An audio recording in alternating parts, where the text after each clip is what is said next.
Hi, I'm Cindy. And I'm Dave. We're glad you're here. Thanks for checking out Kotaku Bonsai.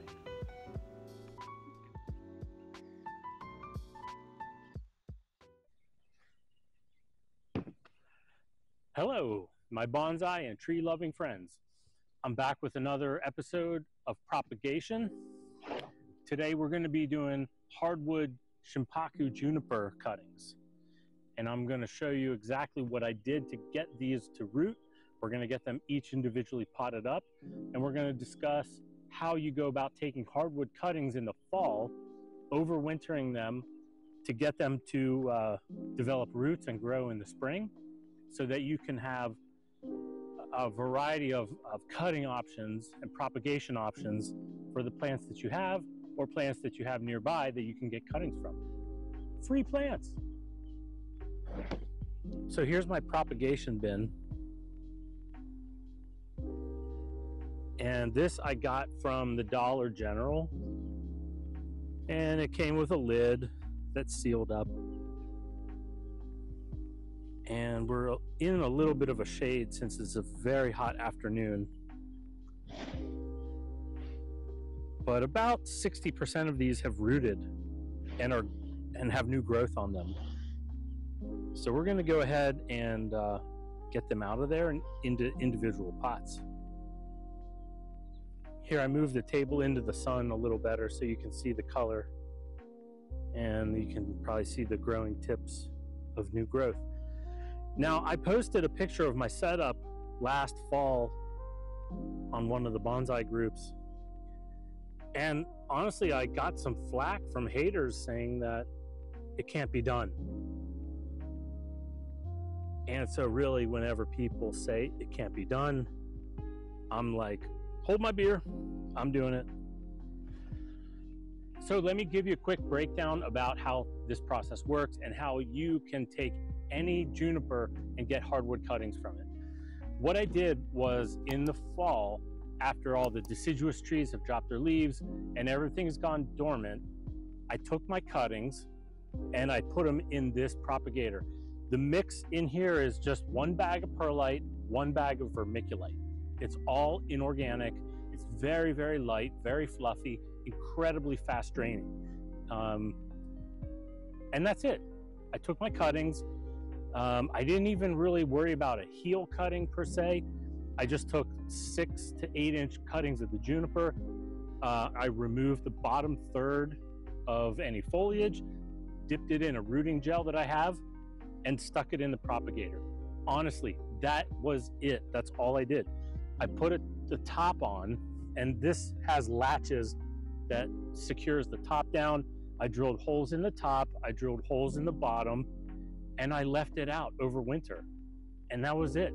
I made sure that it stayed moist, some humidity. You can see the humidity at the top of the cover. I made sure it didn't dry out, but I didn't really do any heavy watering, or I didn't really fuss with it at all. I just left it out. And that's the beauty of working within the natural rhythm of the seasons to have the best success. It works for junipers, it works for Japanese maples, of which next weekend I'm going to be doing a video of my other tub of Japanese maple hardwood cuttings.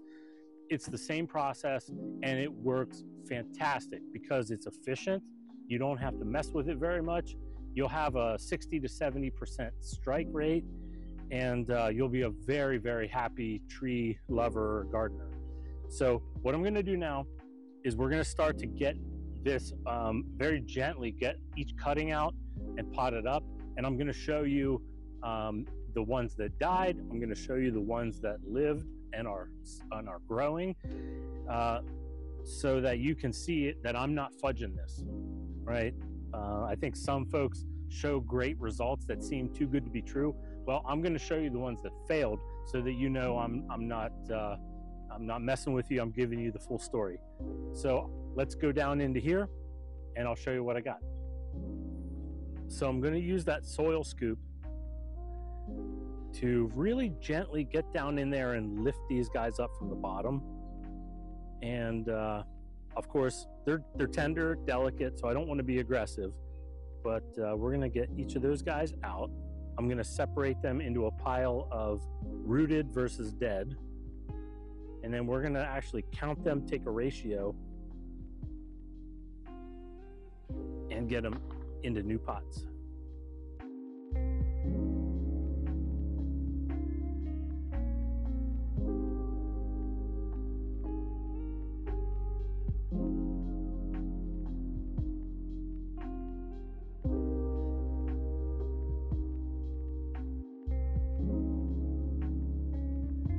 These are the dead ones. No roots, none of them. Some of them are completely brown and dry. Some of them have yet to fully dry out. Oops, I missed one. Oh, heck yeah.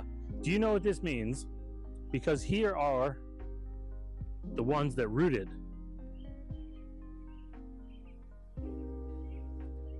And you know what I counted? 15 with the one that I just found on the ground. 15 rooted, 14 failed. So that is just slightly over a 50% strike rate. And the whole project in the fall took me 20 minutes. So with 20 minutes of work, we have 15 new Shinpaku junipers to grow. Doesn't that make you happy?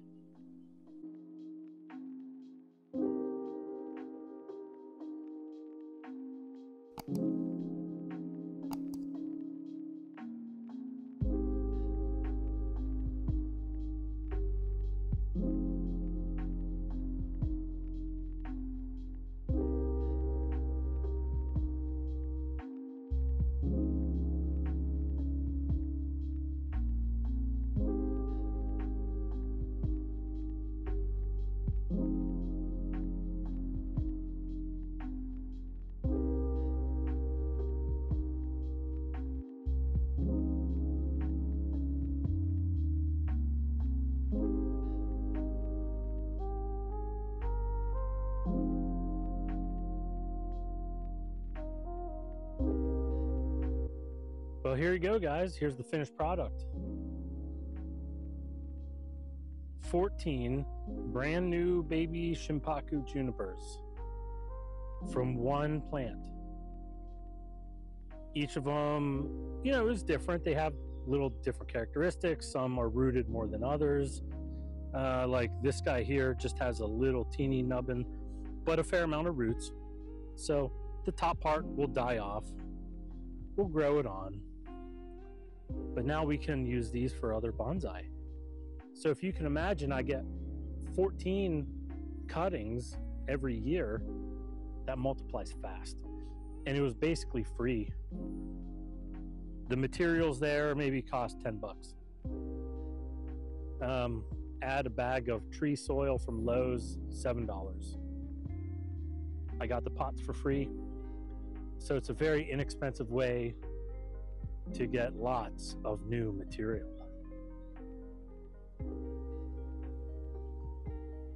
And you can do this too. It's very easy. And if somebody says that it can't be done, take it from me, and you can do it. Thanks for watching today. I really appreciate it. I hope you got something valuable from this. You can do this. I'm not any kind of expert that's any different from you. I learned this from a particular master's thesis paper that's available online. I'll try to put it down in the comments below, but you can do this. If you have any questions, put it in the comments below. Tell me what you're doing. If you have any questions, I'd like to help. But you can do this. You can do it with junipers. You can do this with Japanese maples and many other species of trees. In fact, now that I've got my propagator box empty, in a week or two, I'm going to be taking magnolia cuttings from a friend of mine down the road. Summertime is the best time to get magnolia cuttings, and we're going to make a ton of those. So come on back to the channel sometime, subscribe if you would, and share the love, and we'll see you in the next one.